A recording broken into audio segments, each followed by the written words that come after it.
That took a while.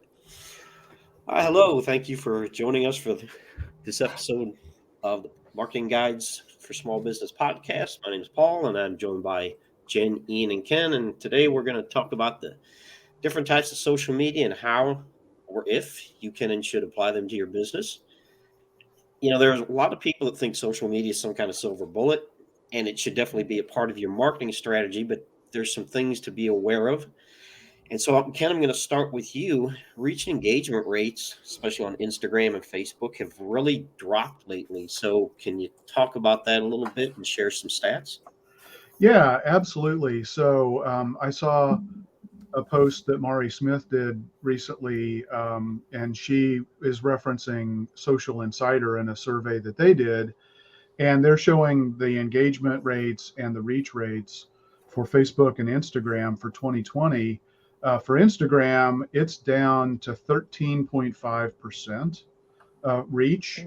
That's down 29% compared to this time last year, or to a year ago, I should say. Facebook is down to 8.6 in their study, although most other studies that I've seen put it more down into the 5% kind of category for reach, and that's down an additional 9% from a year ago. So if people think that they can just get by with organic social media, they really need to think about this and study and think about who their ideal customers are and where they really are spending time online to make this, and this, we talk about this all the time, omni-channel. If you're a one-dimensional type of business in your marketing and social media is it, you might be pretty disappointed in the results. The other thing that's really staggering are the engagement rates are also dropping. I mean, for Instagram, it's not quite 3.5% of engagement, and Facebook it's 1.4%. Now these are Facebook pages, but those are not great statistics. So, and chances are the engagement is happening from the same people over and over. I was just asked a question from a prospective customer yesterday, as a matter of fact. Hey, can you just go take a look at my social media and see is the person that I've hired doing what they're supposed to be doing?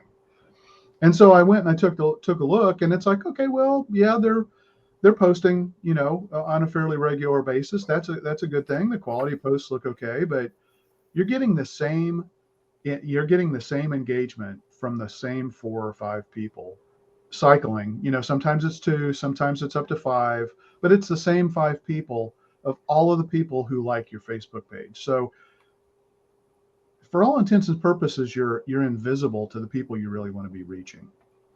And so I think, I think when we think about social media, and we're not talking about social media ads, I don't think in this conversation, social media, you really have to think about it as not only an organic strategy. Organic's getting harder and harder, but you got to be looking at paid as well. Hmm.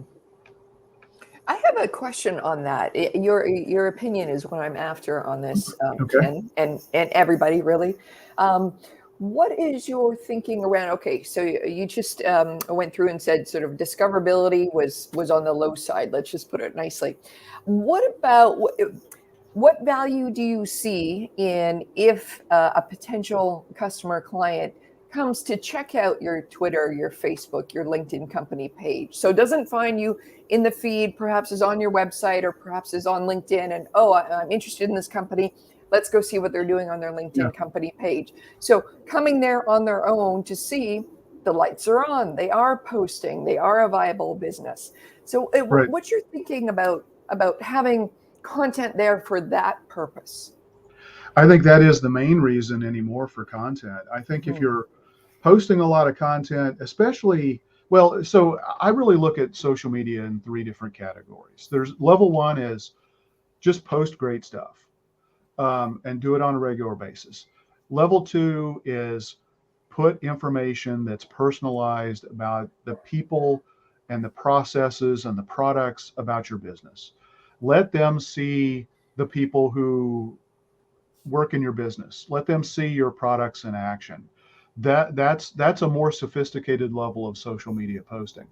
And then the third level is really trying to do strategies to build out, your number of followers and improve your engagement rates and things like that. And that usually includes some kind of an advertising component.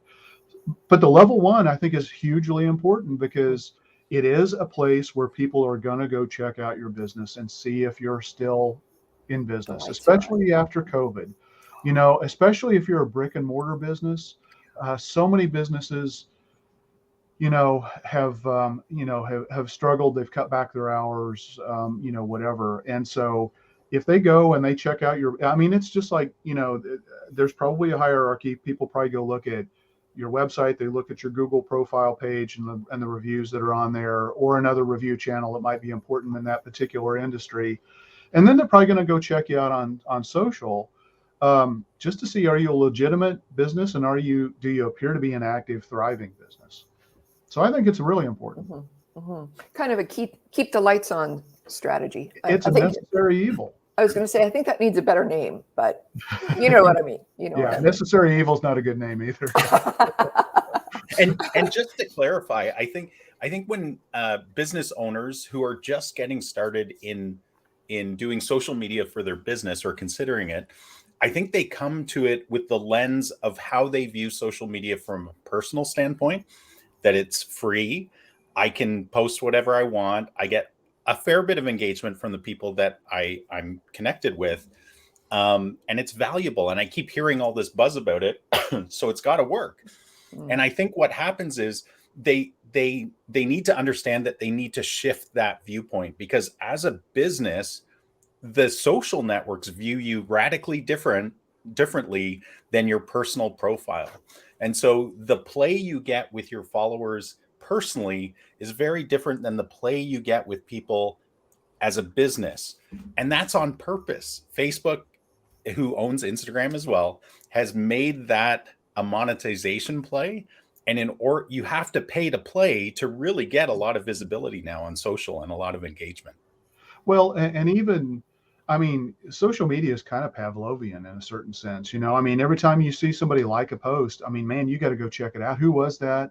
Oh, cool. They know that I exist now, blah, blah, blah. And it kind of strokes your ego a little bit. It kind of sends some endorphins throughout your body, because it's like, oh, cool, somebody noticed me, or somebody noticed my post, or whatever. There's some studies related to that, right, Ken? I've seen them. I'm sure you have the endorphin side. Yeah, absolutely. But don't be fooled by those. Those are false metrics. They aren't really very meaningful. What is meaningful is, are you getting people contacting you from those channels, or going to your website, and can you track that activity from the social channels to your website to the point where they're connecting with your business? That's what's important to measure. Good point. So, Jen, there's no question social media has changed both search and how local businesses are found. So can you explain this a little bit? Sure, I can. With how local businesses are found. So I think this is more about, we have to understand or accept that people's favorite social media channels is where they're going to do a lot of their either searching or spending time or asking questions.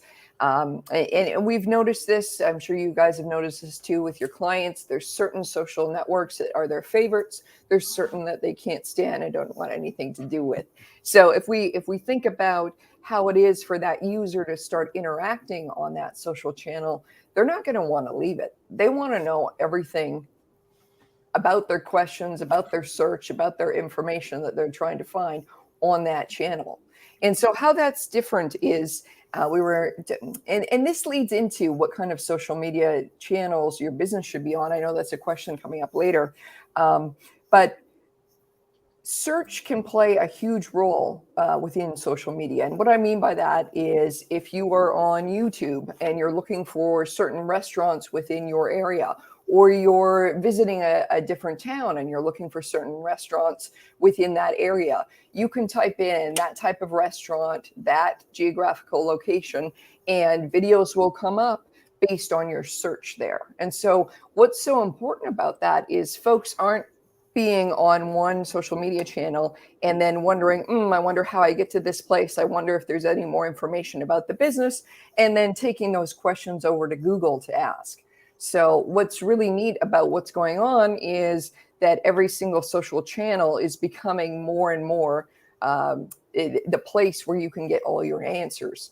Before we started hitting record, we were talking a little bit about how stats have come out that TikTok for Gen Z specifically is becoming their go-to search engine as opposed to Google. I mean, many of us, we all talk about, you want your searches, you want your business, you want your products to show up in Google. And here is a whole huge generation that is not even going to Google. They're staying on TikTok and asking the questions on TikTok, using that as the search engine. So what's important to know about that is things are changing, and that folks that really enjoy the certain social media channels are looking to have their answers found, their questions, and their research done within that channel. So a lot of those platforms are becoming their own ecosystem, as it were. That is a very succinct way to wrap all that up. Well, I think it's interesting because, social networks have wanted to become the search engine for local businesses for as long as I can remember. I mean, Facebook in the early days had check-ins, and Foursquare was around, for a while. That and it's still around, but it's completely changed its purpose. All driven around helping you find and engage with and interact with local businesses. And, Google has continued to, be that core source up until recently, Jen, as you mentioned, with Gen Z and TikTok, and even Instagram has just launched some new local search features. So it's been the holy grail for a lot of those businesses for a long time, because that's how you get monetization. And just to clarify something, the stat I saw, or the explanation of that stat related to Gen Z, is that it was 40% of young people when searching for a place for lunch. So it was very specific. So 40%, not 80%, not, so it was still less than half. Instead of using Google or Maps, are now using TikTok or Instagram. So it was a combination of TikTok and Instagram, because they want to see pictures of the, what's for lunch and that kind of stuff. But right. Yeah, just to kind of frame that a little, because sometimes when we throw stats out as an industry, this isn't about us, this is as an industry, the headlines get all the play, like, right. Whoa, TikTok displaces Google for searches. And then you start to dig into the stat and you're like, well, it hasn't really displaced it. It certainly displaced a portion. And there's a trend we have to watch, but yeah, it's good. Still 60% are going the other way. So Google is not dead. Oh no. No, Google's screwing things up for everybody. That's what they're doing. So, Ian, if we were going to categorize different types of social media networks, there's probably 5 different types. Can you kind of give us an overview of what they are? Sorry, your comment made me laugh there, Paul. Sure. So yeah, there's really, you could categorize them in other ways, but kind of the common categorizations of social networks are traditional social networks. So the ones that help you connect and stay in touch and engage with people.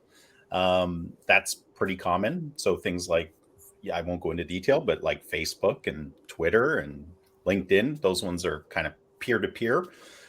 Media sharing networks, so sharing content with people, media of some kind. So usually it's pictures or videos or audio. And those channels or networks are Instagram, Pinterest, TikTok. I would even classify YouTube in there, although it's not a true social network, but it likes to play in that area a little bit. The third is discussion networks.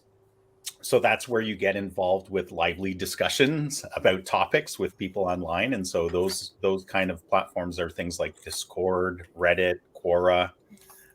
You have social blogging networks, which is the fourth kind. And that's really for sharing longer form content, like what you would share on your own blog. you can share them on there as well. So things, platforms like Medium, Tumblr, Blog Meets Brand. And again, some of the more traditional channels like LinkedIn has its own kind of place where you can do long form content as well. So that shouldn't be ignored.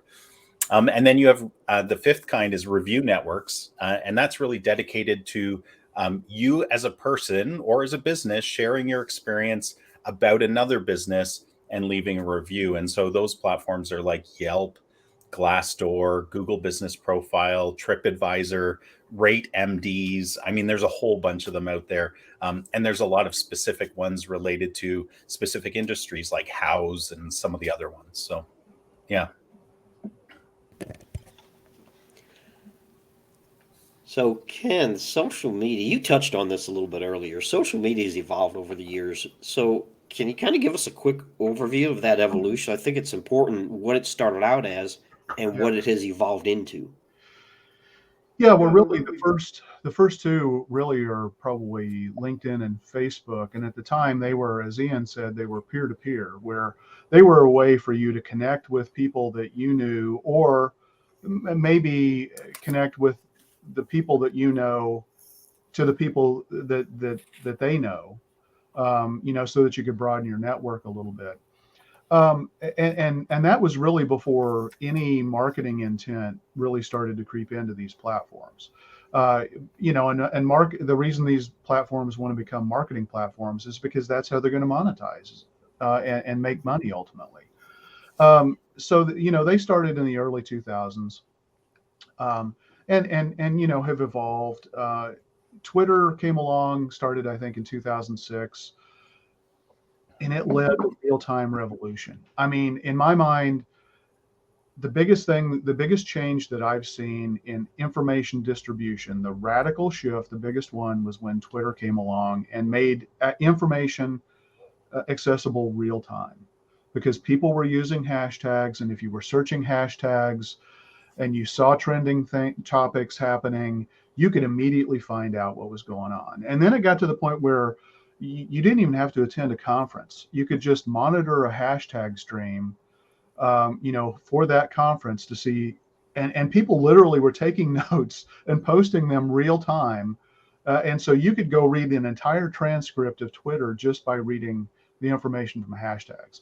Crazy stuff. I mean, I remember when I went to the Twitter conference in Los Angeles in 2008. I mean, they had projectors projecting on screens what people were tweeting about live during the conference, and it was fascinating. And so it's like, well, heck, I don't need to take notes. I'll just wait and go back and scan those archives and save off what I need when I come back. And it's pretty cool.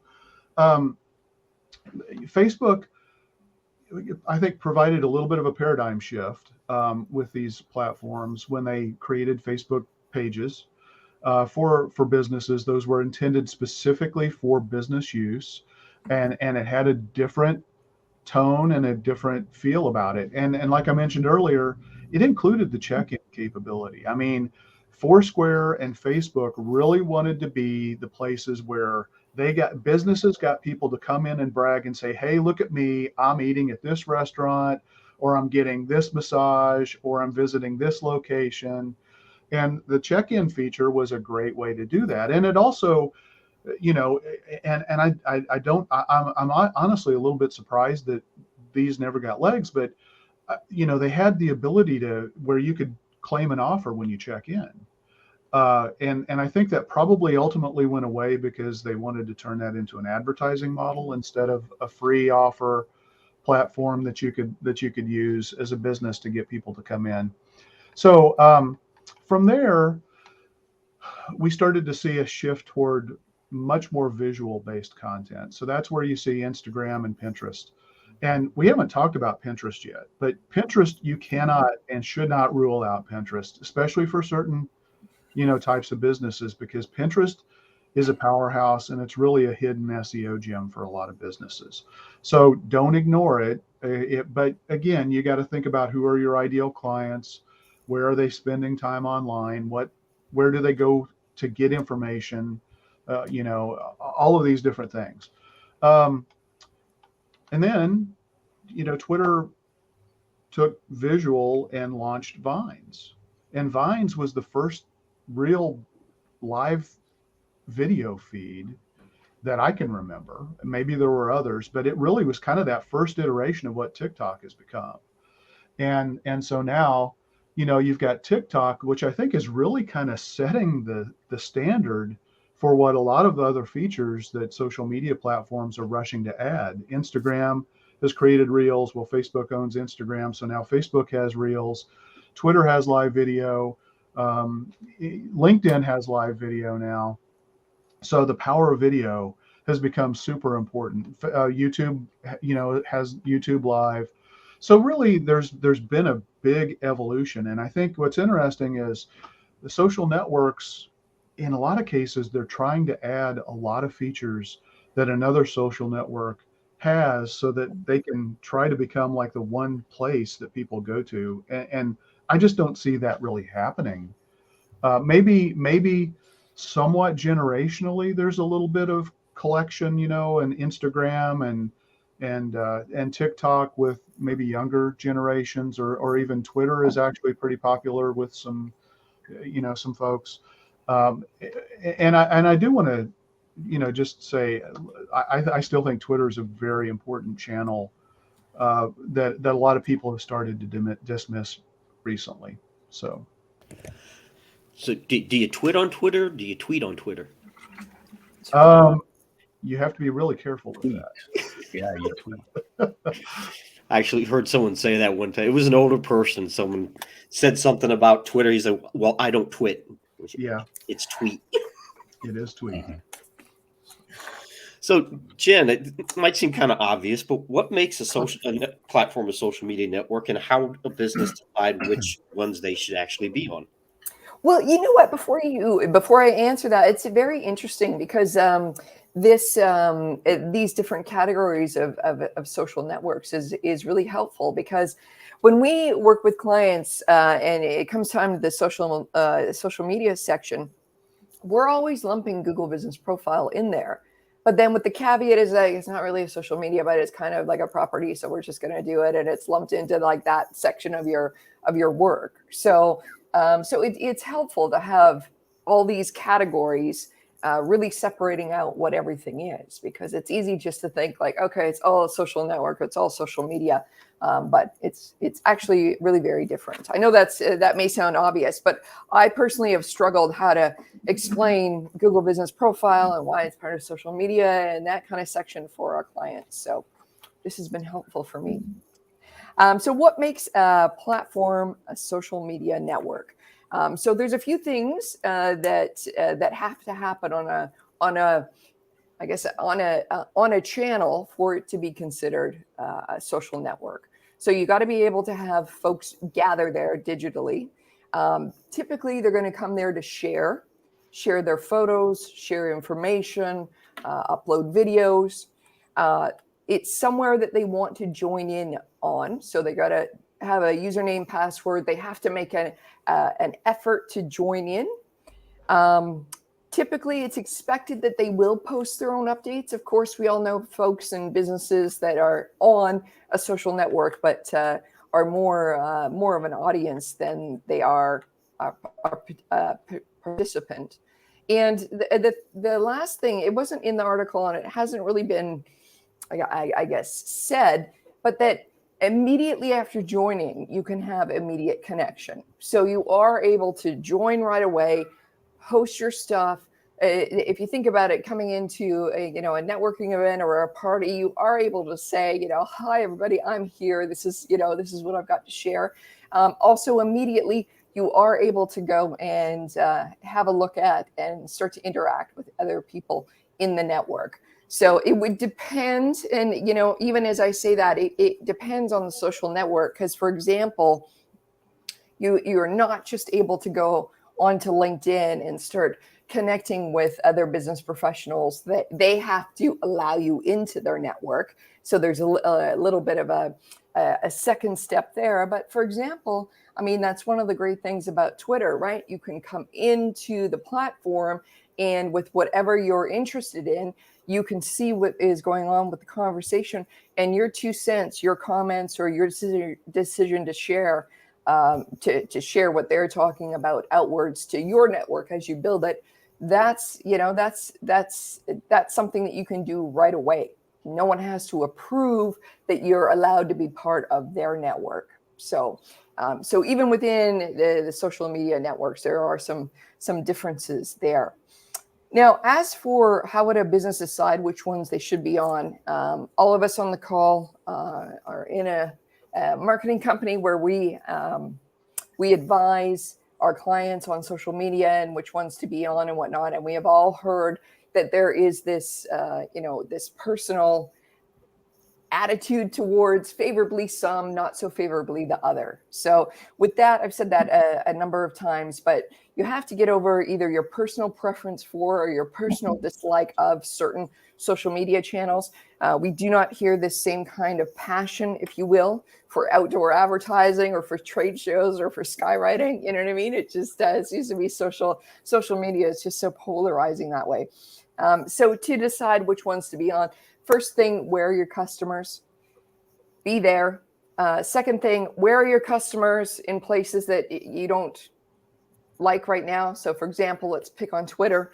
If you have no interest in Twitter, but your industry is very big and very active on Twitter. So for example, if I could give you an example of that, within the B2B space, software and tech, very big on Twitter. If you're in that industry and you don't really like Twitter, you really are missing out on information about trade shows, folks that can buy from you, other competitors, other collaborators. So really take a look around and see what is going on in your industry on the different social media channels before making your hard and fast decision on where to be. And then the last thing I'll say about that, of course, we don't have enough time and enough resources to be everywhere we want to be. So if you had to make a very strong decision on where to be, I would say pick one or two and focus there, and build out your social media strategy and your social media cadence on those one or two before deciding to go elsewhere. I agree with that, Jen. I would just say I think it's important to go ahead and try to grab your profile so that you can have consistent branding, even if you're not going to be able to do much with it for a period of time. That's a good point. Yeah, that's a great point. One of the I liked everything you said there, Jen. One of the things I would add too is that often a missed resource that people don't always think about with relation to their business on social media is, especially now that social media networks allow you for immediate direct messaging and that kind of stuff, is that businesses don't always think about, well, what kind of internal resources do we need in order to effectively respond quickly? Because people, like, if you make yourself accessible on those social networks through direct messaging or instant messaging, like, people expect you to respond within minutes, right? Yeah. And if you don't, then your whole reason for being there in some sense is wasted, because you've set up an expectation with people that you're there, you're engaged, but then when they ask you a question or want to engage you, if you don't respond, or even if it's just responding to comments, that kind of stuff, people need to consider how they're going to do that and what resources, whether it's an internal resource, an external resource. That's right.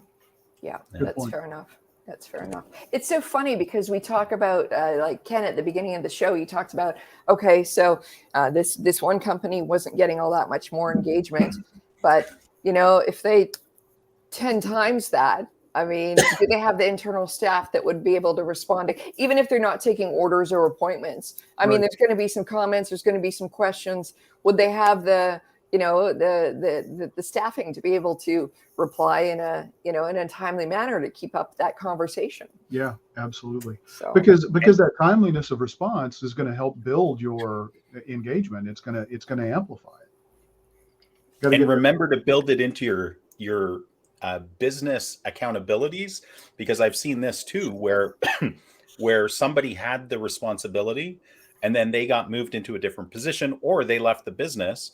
And then, as their marketing person, I happen to see that messages are coming in on their behalf, but nobody's responding to them. And I let them know, and they're like, oh yeah, like we should add, John to this, or, and it needs to be in their portfolio or job description so that that doesn't get lost during job transitions, right? Yeah. That's a good point. Yeah. It's like answering the phone, or I know. I answering mean, the- you wouldn't let your phone go, right? Right. So, yeah, that's a Well- good point. Or you might.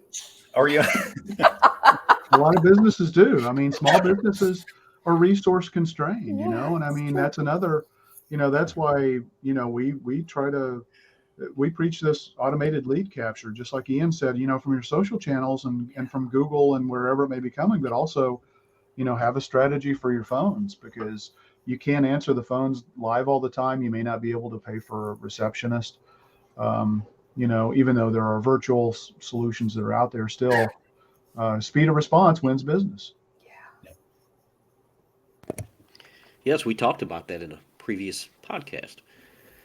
So, Ian, you're a big fan of TikTok, right? Maybe not. But TikTok's kind of the new kid on the block, so to speak, and it's one of those media sharing networks. So, can you talk about media sharing networks and how would a business use them? And the reason I threw TikTok in there, it is fairly new, and a lot of businesses probably have no idea. I mean, I've done practically nothing with TikTok, so I would expect a lot of business. I am a social butterfly.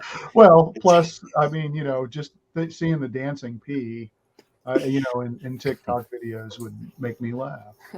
That's right. I should try that. Well, and it did make me laugh when you asked me this question, Paul, especially how you framed it, because I do like to poke fun at trending social networks before they're mature. And Who you? No. I do that because I actually, quite frankly, from a marketing perspective, I get really fatigued and tired of hearing prospects or customers be taken away from legitimate marketing options to the latest shiny objects, and social media is by far the latest shiny object, right? TikTok is it right now. It will be another one in a year. Like if Clubhouse you've a been in while the back. industry, if you've been in the industry long enough, you'll see that there's trends, and that a large percentage of those trending shiny object social networks explode and fizzle out within a few years, right? And I'm not suggesting that of TikTok at all. In fact, TikTok now, from my perspective, is a very legitimate channel that businesses should be looking at seriously. And part of that is, most social networks don't start off with a very strong or mature advertising option, and TikTok is now there. And so that is really where, yes, you can have some fun, you can do some cool things on a platform, but until you can really legitimately get, just like what Jen was talking about in determining which social networks to be on, if you can't get in front of the right people, you're just wasting your time. So let me talk a little bit about social media or media social networks. So these are things like Instagram, Pinterest, TikTok, and I would even put in platforms like Snapchat in there, because that's very media powerful as well. But media sharing networks have proven to offer the highest engagement rates over any other type of network. Like and the reason that they're so engaging is, first of all, it's like brain candy floss. Like we can't get enough of it. Secondly, they make it super easy to engage. Like on Instagram, you just tap it, you got a heart, right? You're like, boom, I like this post. And the platforms are so smart. So like TikTok, Instagram, Pinterest, like they all have super smart algorithms that dish out like, hey, we know you like this stuff because you've viewed it a million times now. And here's some more. And TikTok is especially good at that because, they're short videos, they're engaging. You watch one, it knows you've watched it, right? It's watching how much time you spend on videos and whether you engage with them. But even if you do no engagement except watch it, that's an engagement with TikTok, right? So it'll dish out more beautiful brain candy floss. That's my term for it, because it's so delicious you can't stop eating it until it's all gone, right?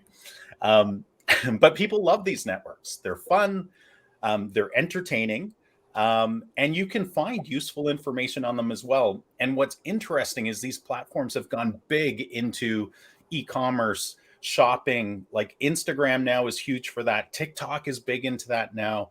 And of course Facebook and the other platforms are as well. But specifically with media, you watch an influencer using a product, you click on it, and boom, you can buy it, right? It's just that easy. There's a stat, just in case, for small business owners that think these are just fun platforms, I shouldn't invest in them. An example of TikTok is that 67% of TikTok users say that TikTok inspires them to shop even when they weren't planning to shop, right? So, that's not why they go to TikTok, but when they're there, they get sucked in, right? They're inspired to do something, an action, which is ultimately, as a business, what you want them to do. So, yeah, I think there's, just what you guys have talked about, like, let data be your guide. And if the people you're trying to get in front of are on a platform, and you can create the content, be engaging, and do it sustainably, responding and being involved, I think that's a winning combination right there. So, Ken, discussion networks, that's kind of a niche thing, in my opinion. Ian touched on what it was and what some of them are. Is that something a business could use, or should they not worry about it?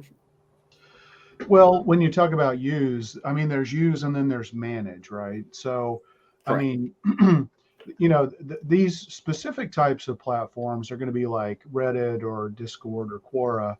But, I mean, honestly, these take the place of the old forums, and forums are still out there and are used. So if you sell products and, you need a place where customers are going to come and ask questions, you might want to leverage one of these types of platforms. It could be related to social topics.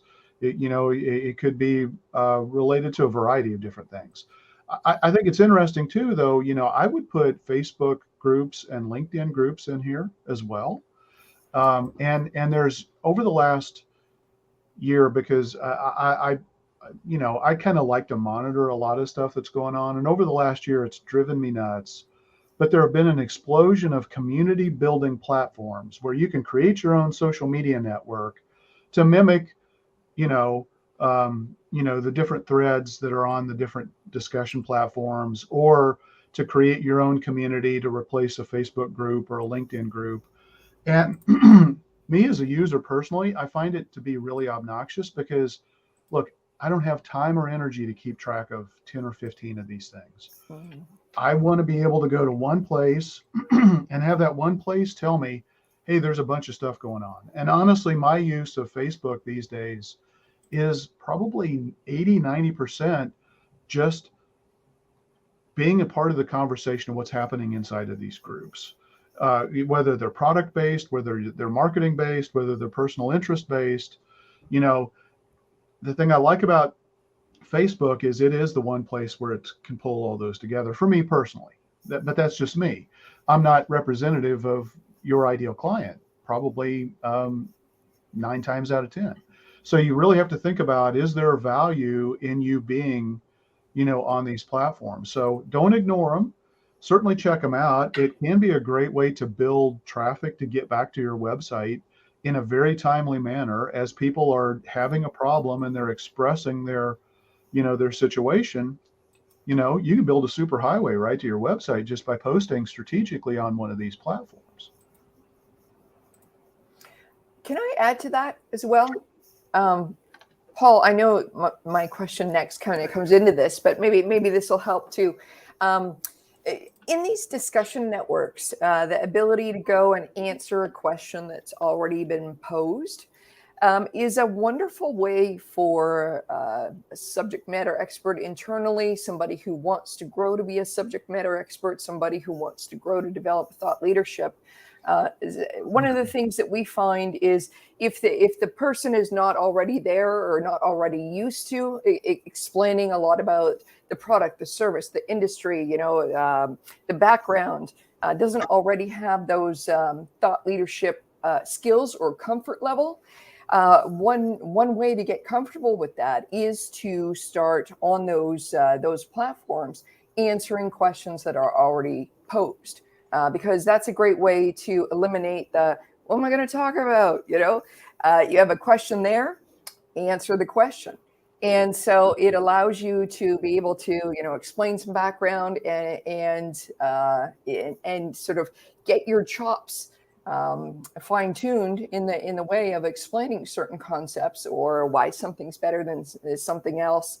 And then as well, you get, perhaps if it's not immediate, but pretty soon after, feedback on your answer. Did it solve it? Someone else jump in, and that can really help someone get really comfortable with trying out how it is to express their expertise in the digital world. Yeah. Another thing too about these types of platforms, you can actually, in certain of these platforms, you can kind of build your own pond to fish in, where you're actively recruiting members into something that that they care passionately about, to where they're willing to join a group and be a part of a group discussion. And if you're running and organizing one of these, you usually have the ability to reach out and communicate directly with the members of the group. And so in that sense, whether you're, there are a lot of great use cases out there for a lot of different types of businesses where it takes work. It takes a lot of work to create and manage, some discussion group, but there could be a big payoff for that too, if that's part of your purpose.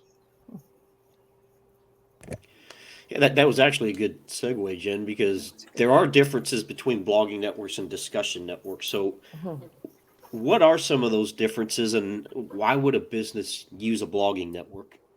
Okay, so if going back to sort of my last answer on Ken's section was to start getting used to how it is to be expressing your opinion or your knowledge on your chosen topic or industry, would be for the discussion platforms. The blogging platforms is another way to get your company's point of view out there. I mean, on the blogging network, you have your blog, you have the space to talk about whatever it is that you want to talk about. You have typically unlimited length, as long as it's well put together, and you are very welcome to state the claim and then talk about your point of view on those networks. It's also a really good opportunity. Each of these different networks, you have to think there's going to be some overlap for sure, but it also can be a completely different area to find a completely new audience who may not know a lot about your product or service. Your company may not even know you exist. So it could be a fabulous thing to do there.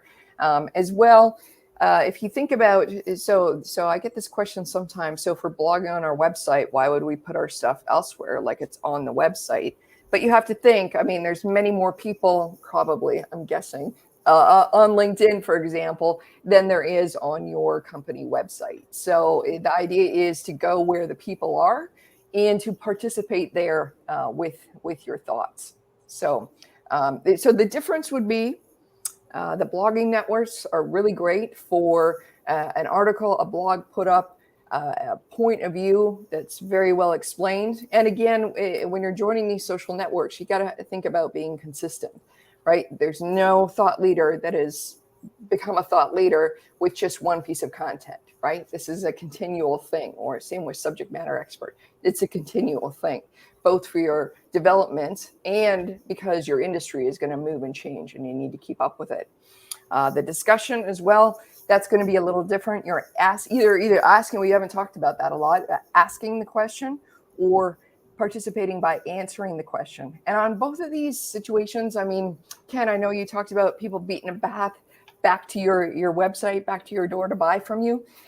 Typically, like in a lot of these scenarios, it is understood, of course, you probably do want people to buy from you, but this is not a situation where you can go and just, buy my stuff. Right. You really shill. This is educate in order to build the trust, in order to get them to come and buy from you. Yeah, great point. I mean, it's building value in advance. So Yeah, for sure. So do you see LinkedIn articles as kind of a blogging network? I see LinkedIn. Yes, I do. I see it as a I mean, at least a feature, I see it as a feature, but it also too, it's very interesting there because it allows, if you're on LinkedIn and you have your LinkedIn network built up and you are sharing different types of information through the feed, and then it's time for you to go and do a LinkedIn article, is what they're calling it. And that's where it's a long form piece of content.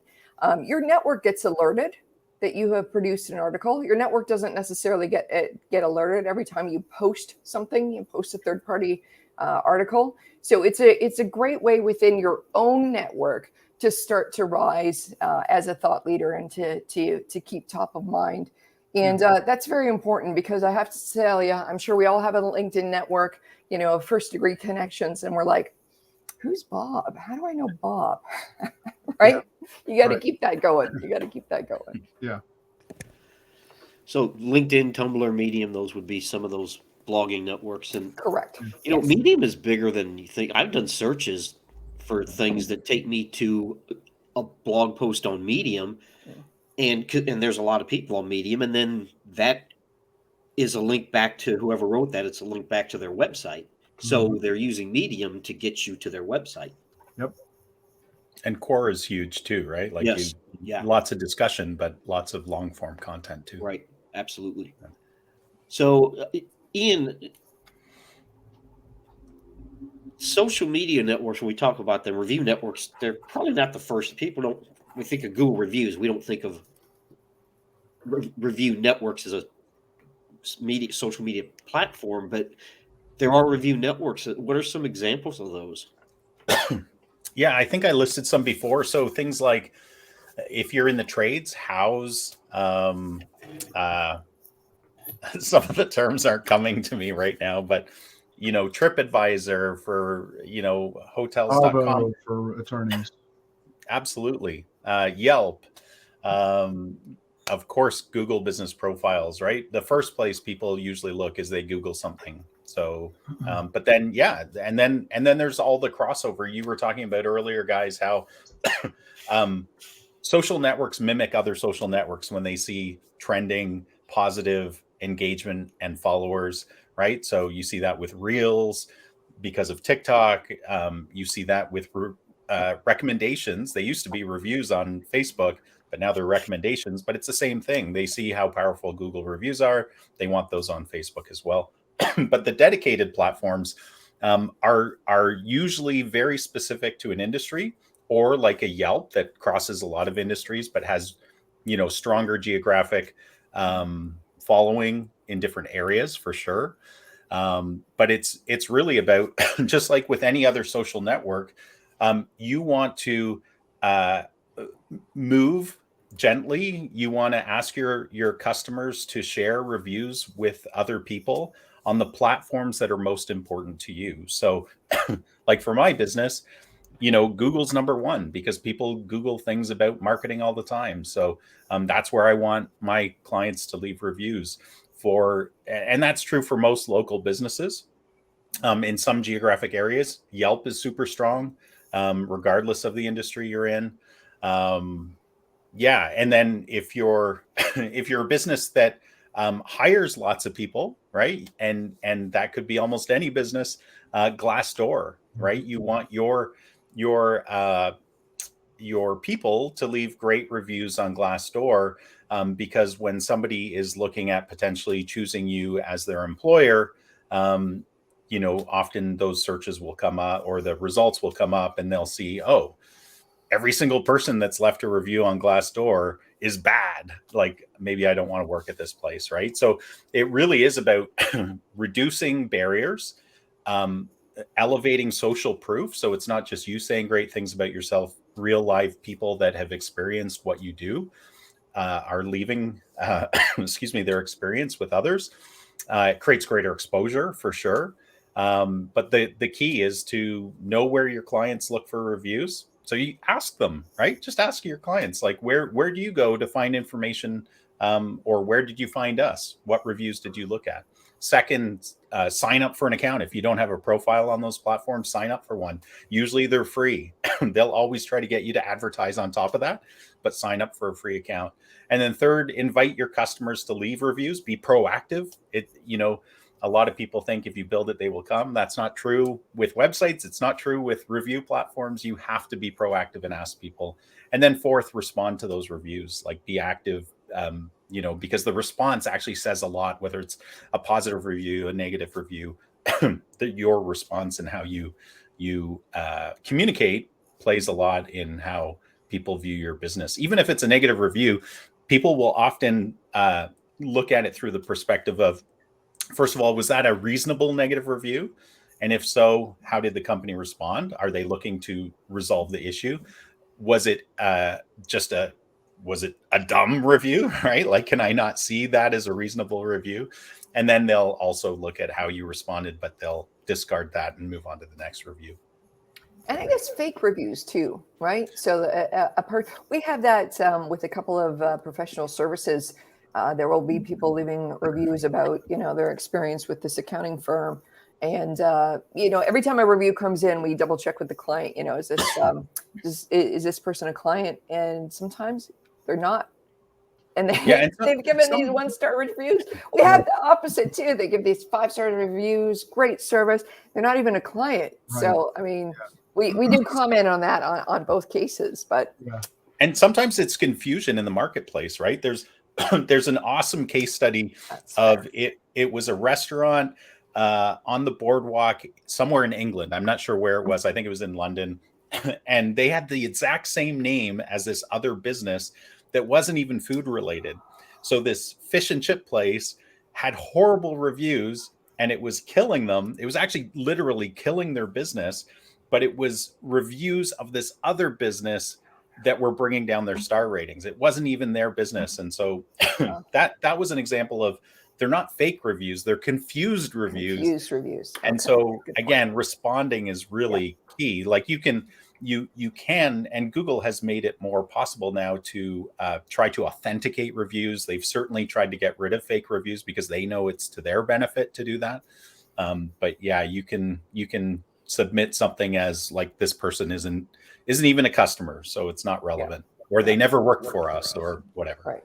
That's terrible about that little fish and chip shop. Yeah. Oh, yeah. I think they actually ended up changing their name or something. I can't remember the end of the story, but yeah, it was a horrible story of how, be careful what name you choose too. Right. Well, another really important thing about the review sites and networks is the concept of social proof. People, if they go to your review site, if they find you on Yelp or Google Business Profile or Google Maps or whatever, and they don't see a review, that sends bad messages too, right? I mean, because it's like nobody cares enough to leave a review for this business. So, that's one thing. And then the other thing is these review sites carry a lot of search engine optimization mojo. Yep. I mean, they are huge. Google dominates Google, but Yelp feeds most of the other key platforms, the in-car navigation systems, Yahoo, Bing, voice search from Apple or Amazon products. If you use Apple Maps, Yelp is what's going to provide you with the review and the local data. So these, and if you're in home services, Angie's List or Home Advisor, Houzz, as Ian mentioned, these businesses write a lot of top 10s, and those top 10 articles might be the next best thing for you to be able to rank organically. So, I mean, you've got the hierarchy of the search engine results page, where you've got the ads at the top, and then you've got the maps, depending on if it's a local triggered search, and then you've got your organic. Well, sometimes one of your better strategies from an organic perspective, if you can't get there yourself, is to to make sure you're there, from one of these other key directory sites that's important for your industry. Yeah, and just to reinforce the value, like, with Google, when you Google, dentist in my town, dentist Bradford or dentist New York or whatever, the reviews are, so it'll show you, just as Ken was saying, map listings, and then or sorry, ads, then map listings, then organic listings. The reviews are showing up in almost all of those now if you set up your accounts properly. Right. And so that's really powerful, right? When people are like, oh, there's a list of the dentists in my area. Oh, they only have, a star rating of 4.3. These guys have a star rating of 4.9, and they have, 400 more reviews. Which are you going to call up? Probably the one with more reviews after you take a look at them. So I'm just going to throw this out for the panel.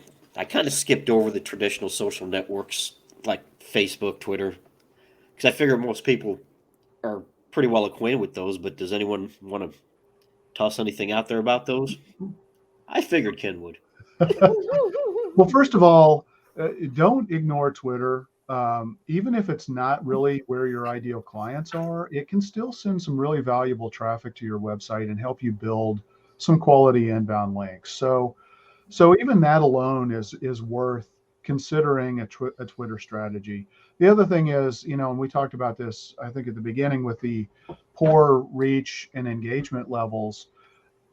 Social media is a pay-to-play platform in most cases for most businesses. If you're a lifestyle business where your business is all about, health, beauty, food, nutrition, destinations, travel, stuff like that, you're going to get a lot of great results if you're smart about how you're doing social media, and probably even organically.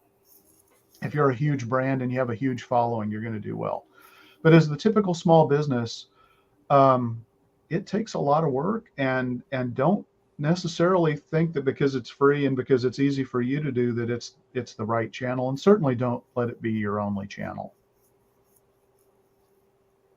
Yeah, I was gonna say something similar, just the cost of sustainably being involved, right? Because everybody, again, it's that lens we think of when we think of social is, well, I'm just gonna share a picture of my cat, or I had a sunflower grow in my backyard. I took a picture and I showed it, and people engaged with it. And but as a business, you're probably not going to share photos of your cat. You might.